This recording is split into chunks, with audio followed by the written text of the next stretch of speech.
दोस्तों नमस्कार, मैं हूँ विनीता यादव। समीर वानखेड़े का नाम तो आपको याद ही होगा।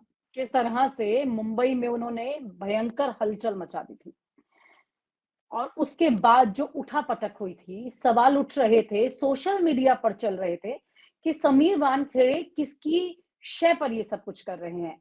दिल्ली से कठपुतली की तरह समीर वानखेड़े को चलाया जा रहा है या समीर वानखेड़े खुद ही 2 कदम आगे चल रहे हैं। दरअसल समीर वानखेड़े एक आईआरएस अधिकारी है, भारतीय राजस्व सेवा के अधिकारी, जो कि नारकोटिक्स कंट्रोल ब्यूरो के साथ जुड़ने के बाद बहुत खास तौर से चर्चाओं में इन्हीं वजह से आ गए, जिसमें कई बार उन्होंने बॉलीवुड के काफी सारे एक्टर एक्ट्रेसेस को एनसीबी के चक्कर कटवा दिए थे। सब रातों रात उनकी नींद उड़ गई थी, चिंता करने लगे थे। अब यहाँ पर चाहे वो श्रद्धा कपूर हो, चाहे दीपिका पादुकोण की चिंता हो, लगभग सब लोग टेंशन में आ गए थे। वो उस समय राष्ट्रीय सुर्खियों में आए जब उन्होंने कई हाई प्रोफाइल ड्रग से जुड़े मामलों की जांच की, जिनमें सबसे ज्यादा इंपॉर्टेंट था बॉलीवुड अभिनेता शाहरुख खान के बेटे आर्यन खान का केस, जिसमें बाद में वो एब्सोल्यूट क्लीन निकल गए। इस मामले के बाद समीर वानखेड़े ने मीडिया और राजनीतिक हलकों में खूब सुर्खियां बटोरी थी। समीर वानखेड़े का कार्यशैली जो है वो काफी ज्यादा बहुत ज्यादा हार्ड मानी जाती है, टफ मानी जाती है। लेकिन समीर वानखेड़े इसके पीछे कुछ और सोच रहे थे या किसी और ही पटकथा की को लिख रहे थे। वो अब जाकर के साफ हो रही है जब ये पता चल रहा है महाराष्ट्र के चुनाव जो है उसकी डेट डिक्लेयर होने के बाद समीर वानखेड़े अपनी पोस्ट से, अभी वो महाराष्ट्र में नहीं है, अब वो बाहर है, उड़ीसा में पोस्टेड है। अब वो वहां से अपना इस्तीफा दे करके महाराष्ट्र आने की तैयारी कर रहे हैं चुनाव लड़ने के लिए और शिंदे गुट के साथ ज्वाइन करने वाले हैं पार्टी को। वो उन्होंने कई बड़ी हस्तियों के खिलाफ कार्रवाई की है, इसके बावजूद उन पर कुछ विवाद और आरोप भी काफी ज्यादा लगे हैं, जिनमें से कुछ भ्रष्टाचार और सत्ता के दुरुपयोग के दावे शामिल थे।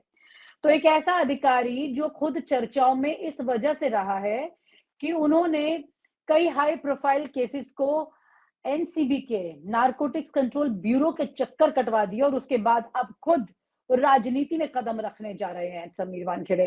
आइए बात करते हैं राजीव जी से और समझते हैं इस पूरी कहानी को कि ये समीर वानखेड़े जो है, इन्होंने सर इतना ही मतलब अब क्योंकि कई अधिकारी आ रहे हैं, राजेश्वर सिंह की अगर आप बात करें उन्होंने भी इस्तीफा दिया था। इस तरह कई अधिकारी है जिन्होंने पॉलिटिक्स में एंट्री ली है और वो ये दिखाना और कहना चाहते हैं कि भाई देखिए हम इतने पॉपुलर हो गए हैं कि पॉपुलैरिटी के बाद अब हमारा बनता भी है और हम सिस्टम को भी जानते हैं और जनता में हाथों हाथ ले लेगी। लेकिन ये बड़ा सवाल है कि ये पॉपुलैरिटी इन सब चीजों के जरिए चुनाव के लिए पटकथा तो नहीं लिखी जा रही थी। देखिए, ये नैरेटिव्स घड़ने में अक्सर ऐसे लोग काम आते हैं। इसके सीधा सीधा सवाल यह है कि वानखेड़े साहब ने कितने ही केसेस किए होंगे, कितने ही डील किए होंगे, कितने ही इन्वेस्टिगेशंस उन्होंने की होंगी। सवाल यह है उनमें से कितनों में कन्विक्शंस हुई। ये सबसे बड़ा सवाल आप समझ लीजिए। उसके बाद आपको समझ आएगा कि क्या वो उन केसेस को अपने लॉजिकल कंक्लूजन तक पहुंचा पाए। ये एक चीज ये है। दूसरा क्या होता है कि वानखेड़े साहब की बात नहीं कर रहा, बट जनरली मैं बात कर रहा हूं, एक टेंडेंसी जो ऑफिशियल्स में होती है वो ये होती है कि लाइमलाइट में रहना, और उससे क्या होता है कि वो आई बॉल कैच करते हैं। तो उनको ये होता है कि शायद कोई पॉलिटिकल पार्टी उनको अपना वो मंच दे देगी और वो अपना इंटरेस्ट जो है आगे सर्व करेंगे। क्योंकि और एक एस्पेक्ट और होता है कि जब आप लाइमलाइट में रहते हैं तो फिर आप ऑब्लिवियन में फेड होना नहीं चाहते। तो पॉलिटिक्स एक बहुत बड़ा प्लेटफॉर्म मिलता है आपको, ऐसा कि आप लाइमलाइट में रहते हैं, किसी ना किसी जरिए आप छपते रहते हैं, टीवी चैनल्स पे जाते रहते हैं, पब्लिक डिबेट्स में रहते हैं। तो ये तमाम फैक्टर ऐसे काम करते हैं। और रही बात आपने की भाई पटकथा लिखी जा रही थी, तो ये अगर वो चुनाव लड़ते हैं आने वाले समय में जाहिर तौर पे है कि उनको सवाल भी किए जाएंगे, एलिगेशंस पब्लिक प्लेटफॉर्म्स पे भी लगेंगे, तो उसका क्या जवाब देते हैं वो बहुत सी बातें तब समझ आ जाएंगी। पर सबसे बड़ी चीज ये है कि अगर उन्होंने इतने हाई प्रोफाइल केसेस जो डील किए हैं, क्या वो उन्हें अपने लॉजिकल कंक्लूजन तक ले जा पाए। सबसे बड़ा सवाल ये है इस चीज का। सर उस वक्त में भी सवाल उठ रहे थे कि वो बीजेपी की तरफ से ये सब कुछ कर रहे हो कि सुशांत राजपूत वाले मामले में जब ड्रग्स का एंगल निकला था, और उसके बाद आर्यन खान से लेकर के तमाम हाई प्रोफाइल सेलिब्रिटीज को चक्कर कटवा दिए थे दफ्तर के, और रोजाना वो सुर्खियों में टीवी पर बने रहते थे। ऐसी परिस्थितियों में सवाल ये उठ रहे थे कि ये दिल्ली से किसी के कहने पे ये सब कुछ कर रहे हैं, और आज डायरेक्ट बीजेपी ज्वाइन नहीं किया, लेकिन बीजेपी का अलायंस जरूर वो ज्वाइन करने जा रहे हैं। तो ये भी तो अपने आप में एक उन तमाम तरह की अटकलों को स्टैंप करने वाली बात नहीं लगती है कि लोग सही कह रहे थे इसका मतलब? डेफिनेटली एक मतलब एक इंप्रेशन तो ऐसा जाता ही है जो एलिगेशंस लग रहे थे। एक दूसरी चीज है विनीता इसमें कि देखिए, वो केसेस आपने बताया, आर्यन खान वाला बताया, सुशांत सिंह राजपूत वाला बताया, ड्रग्स के मामले में ये बहुत हाई प्रोफाइल हो गए थे। पर मेरा एक दूसरा सवाल है, क्या उन केसेस के बाद ड्रग्स का मसला ठंडा हो गया या ड्रग्स मिलने बंद हो गए? आप देखिए गुजरात में ही कितने पकड़े जा रहे हैं ड्रग्स, बाकी तो आप छोड़िए। 5,000 करोड़ की ड्रग्स पकड़ी गई है। तो उतना हल्ला उन केसेस पे क्यों नहीं मच रहा? ये भी एक बात है। देखिए, ये तो एक दो केसेस थे, इंडिविजुअल्स के थे, बट यहां तो पूरा लमसम पकड़ा जा रहा है। और तमाम देखिए, वो सिर्फ गुजरात की बात नहीं है, पंजाब देख लीजिए, आज हरियाणा ड्रग्स की गिरफ्त में है, हिमाचल ड्रग्स की गिरफ्त में है। क्या इस मुद्दे को हम लोग उतना तवज्जो मिल रहा है क्या मीडिया में? मतलब सवाल हमारे मीडिया पे भी उठता है कि क्या हम उस पर कभी बात कर रहे हैं, या हमने सोचा कि भाई यूपी में मामले बहुत बढ़ गए हैं, दिल्ली में बहुत ज्यादा है। आप नॉर्थ ईस्ट जाइए, नॉर्थ ईस्ट में बहुत ज्यादा बढ़ चुका है, वहां पर भी ये सब चीजों के अब झगड़े चलने शुरू हो गए। अब तो ड्रग्स के कारोबार पर कंट्रोलिंग की फाइट शुरू हो चुकी है। तो अब बात यह है कि ये इंडिविजुअल्स पे केस आपने किए, क्या वो मामला खत्म हो गया, या वो इंडिविजुअल्स के केसेस तक ही ये मामला एक मतलब हमारे समाज के लिए बहुत बुरा था और अब नहीं है?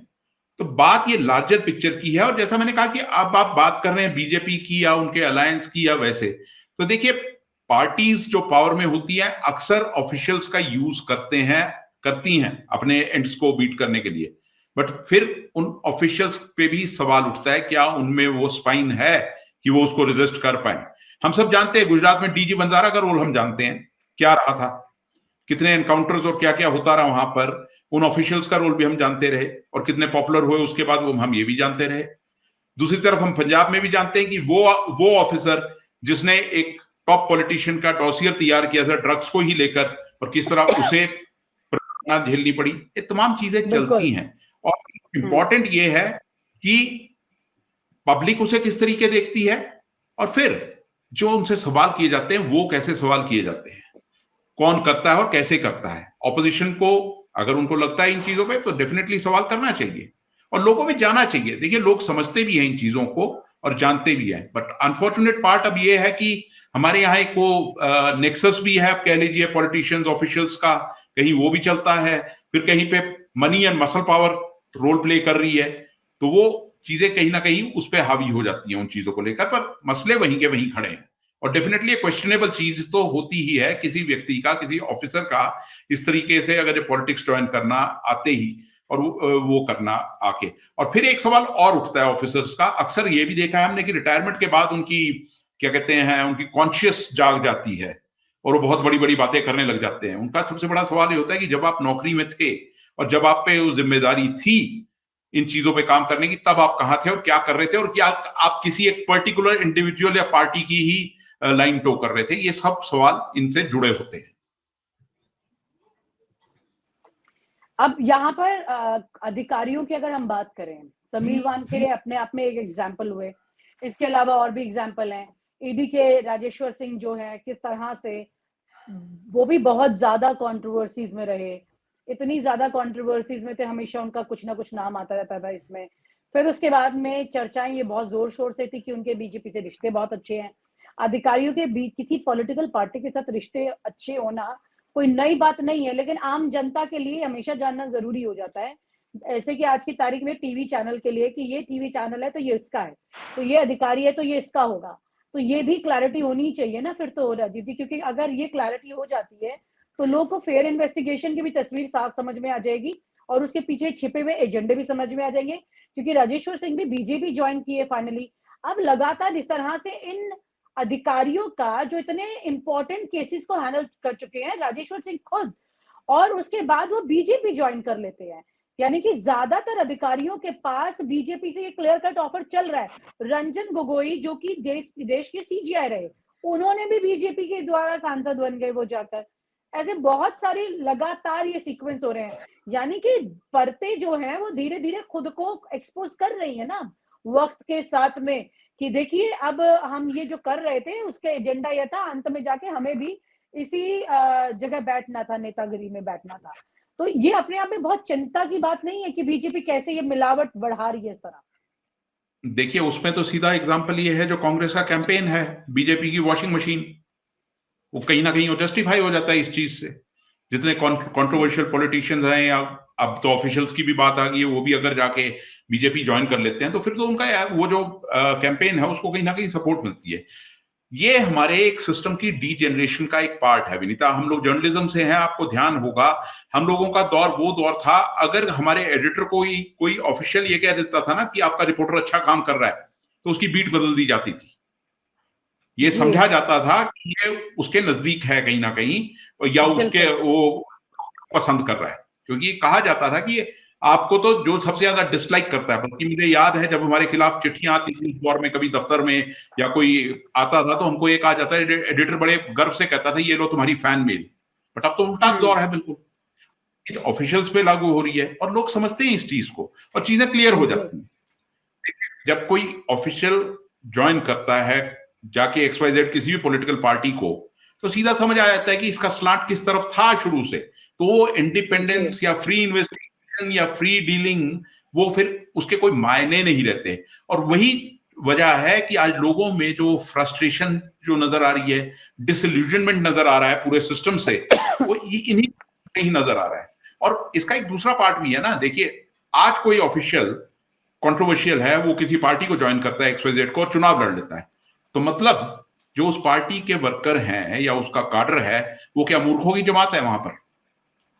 मैसेज तो यही है ना। ये ये तो जो आपका जो पार्टी का वर्कर है, काडर है, जो जिसकी अपनी पॉलिटिकल एस्पिरेशंस हैं, उसको तो आपने नेस्त नाबूद कर दिया। तो ये अपने आप में एक और आपके अंदर जो वर्कर है उसके अंदर भी एक उसका मोरल डाउन करती हैं ये चीजें।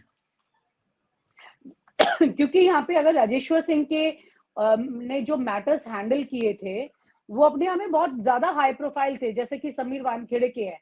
उन्होंने चिदम्बरम का, पूर्व वित्त मंत्री का भी मामला जो है उनके पास था। आंध्र प्रदेश के सीएम जगन रेड्डी का मामला उनके पास था। मधु कौड़ा का मामला उनके पास था। कॉमनवेल्थ गेम्स का मामला उनके पास था। ऑगस्टा वेस्टलैंड हेलीकॉप्टर वाला डील जो है उसका मामला उनके पास था। 2G स्पेक्ट्रम वाला मामला उनके पास था। इसी तरह से समीर वानखेड़े के पास भी आपने देखा किस तरह से उन्होंने पूरी मुंबई को उस वक्त नचा दिया। और बड़ा सवाल ये भी था कि सुशांत राजपूत वाली कंट्रोवर्सी में जब समीर वानखेड़े ने मीडिया को अपने साथ एंगेज किया, उसी वक्त में चाइना ने हमारे देश में घुसपैठ, मतलब जो घुस गए, घुसपैठ की। उस वक्त राजनाथ सिंह ने ये कहा कि हम 1 इंच जमीन हम नहीं जाने देंगे, ऐसा कुछ नहीं है, ये गलत खबर है। और इस तरह की समीर वानखेड़े वाली ये खबरें लगातार लोगों को एंगेज किए रही और एक गंभीर मुद्दे से हटा दिया। तो ये अलग अलग तरह की टूल है, ये चल रहे हैं। बड़ा सवाल ये है यहाँ पर कि जैसे कि ईडी के अभी जो डायरेक्टर थे संजय मिश्रा, तो संजय मिश्रा भी आने वाले वक्त में मुझे लगता है ऐसे कहीं दिखेंगे। चर्चाएं जोर शोर पर हैं, जिस तरह से आरोप लगते भी हैं CEC को लेकर के, राजीव कुमार जी को लेकर, कि भाई वो भी आगे कुछ और ऐसा सोच रहे हैं। अब तो DY चंद्रचूड़ जो कि रिटायर होने जा रहे हैं, लोगों ने पहले ही चर्चा शुरू कर दी कि रंजन गोगोई की तरह उन्हें भी कोई बड़ी पोजीशन के चक्कर में वो भी हो सकता है ऐसा हो जाए। हालांकि कुछ चीजों पर तथ्यों के साथ ही चलना होगा जब वो घटेंगी, लेकिन लोगों का फेथ टूट रहा है, इसीलिए ये चर्चा हो रही है। ये भी तो एक बड़ा सवाल है ना सर। बहुत बड़ा सवाल है इस चीज पे। और ये वही मैं कह रहा हूं कि हमारी एक इंस्टीट्यूशनल डी जनरेशन है। जब हम ये देखते हैं कि कोई फला ऑफिसर या फला कोई और मतलब इंपॉर्टेंट पोस्ट पे बैठा आदमी जो है, वो कुछ पोस्ट रिटायरमेंट बेनिफिट्स की तरफ देख रहा है या उसको ऑफर की जा रही है और वो जा रहा है, तो लोगों का फेथ डेफिनेटली शेक होता है उसमें। फिर आपने बात की ये तमाम केस, ऑगस्टा वेस्टलैंड और 2G स्कैम, और इनसे भी मैं यही सवाल पूछूंगा कि इनके ईडी के केसेस में कितनी कन्विक्शन हुई? 2G स्कैम तो केस फिर मतलब मुंह के बल गिरा। हाँ, तो फिर वो तो हवा में ही चला गया। वो जो लोगों को एक डाउट होता है उसको और बल मिलता है कि ऐसा हुआ होगा। लोगों को और बल मिलता है। और इसमें क्या होता है कि इंडिविजुअल्स तो निकल जाते हैं, इंडिविजुअल्स तो आप चुनाव लड़ते हैं, जीत भी सकते हैं, हार भी सकते हैं, वो एक अलग चीज है, पर उस इंस्टीट्यूशन की रेपुटेशन का क्या? उस इंस्टीट्यूशन की रेपुटेशन तब तार तार होती है और लोगों में, और फिर वो फेथ जो है, देखिए डेमोक्रेसी में ना एक बहुत, जो डेमोक्रेसी का जो फाउंडेशन है वो यही होता है इंस्टीट्यूशंस में फेथ होना, कि अगर पुलिस किसी को पकड़ने जा रही है तो वाकई ही इस आदमी ने गलत किया होगा। जब पुलिस को एज अ टूल किया जाएगा तो लोगों का फेथ हट जाता है फिर पुलिस से। और वही वजह है कि आज कोई पुलिस किसी पे भी कोई एक्शन लेती है तो कोई विश्वास नहीं करता उस चीज पे। वही चीज अब ईडी के साथ हो रही है। ईडी क्या है? ईडी को इस टाइम तो एक मतलब सरकार का एक आम ही देखा जा रहा है, क्योंकि कन्विक्शन रेट जो है वो आपके जितना आप हल्ला मचाते हैं, जिस हिसाब से आप प्रोसीड करते हैं केसेस को लेकर, फिर क्यों कन्विक्शन नहीं हो पाती उसमें? क्यों लोगों के मन में वो डाउट रहता है? तो ये तमाम चीजें जो है ना इन ऑफिशियल्स को लेकर, ये देखिए अपना फायदा तो कर रहे हैं इंडिविजुअल्स, ये एज एन इंडिविजुअल ही अपना फायदा कर रहे हैं, पर ये इस सिस्टम को कितना नुकसान पहुंचा रहे हैं इसका अंदाजा इन्हें जरा भी नहीं है। और वही चीज आती है जब जस्टिस रंजन गोगोई ने राज्यसभा की सीट मतलब उन्होंने एक्सेप्ट की, तो उन्होंने जुडिशरी की छवि पे जो एक बिल्कुल जो उसको एक डेंट मिला, उसका उन्हें भी अंदाजा नहीं होगा जी। जहां तक हम सरकार की बात करते हैं, जो ऑफर करती है ऐसे लोगों को ये पोस्ट, या कोई पॉलिटिकल पार्टी ऑफर करती है, उनकी तो मतलब कहो कि उनकी तो अपनी मॉरल कॉन्शियसनेस का तो कोई हिसाब ही नहीं है ना, वो तो कहां गई, कुछ उसकी तो बात करना भी बेकार है इस समय। बिल्कुल, यहीं पर अब खैर बहुत चिंता की बात है कि कैसे परिस्थितियों के साथ सच अपने आप सामने आ जाता है। जिन अधिकारियों को लोग ये सोच रहे थे कि ये बहुत ईमानदार हैं और बिल्कुल बिना डरे अपनी ड्यूटी कर रहे हैं और एक अलग तरह की लॉबी सिर्फ इन पर आरोप लगा रही है, लेकिन वक्त के साथ जैसा शुरू में कहा कि लेयर्स क्लियर हो जाती हैं, तो ये सच भी अपने आप कूद के सामने आ जाता है कि भाई देखिए, हमारे ये सारी जो आप देख रहे थे महिमा मंडम, हमारे सारे एक्शन का, वो एक्शन बेसिकली हमारा क्रिएट किया हुआ था, क्योंकि ग्रेट माइंड कुछ इस तरह के एक्शन क्रिएट कर लेते हैं और ये लोग अधिकारी हैं, अच्छे खासे दुनिया जानते हैं, सिस्टम जानते हैं, मीडिया पहचानते हैं और उसे इस्तेमाल करना जानते हैं। लेकिन बड़ी बात यह कि जनता कितनी इस्तेमाल होती है और दोबारा ऐसे किसी झांसे में जल्दी फंसती है और अधिकारियों को इतनी जल्दी क्लीन चिट देती है ईमानदारी का, ये भी उसे सोचना ही होगा। बहुत बहुत शुक्रिया sir, thank you so much. Thank you. और आप हमसे जुड़े रहने के लिए सब्सक्राइब करें YouTube पर, फॉलो करें Twitter पर और लाइक करें Facebook पर। और ज्यादा जानकारी के लिए आपको टाइप करना होगा सिर्फ न्यूज नशा।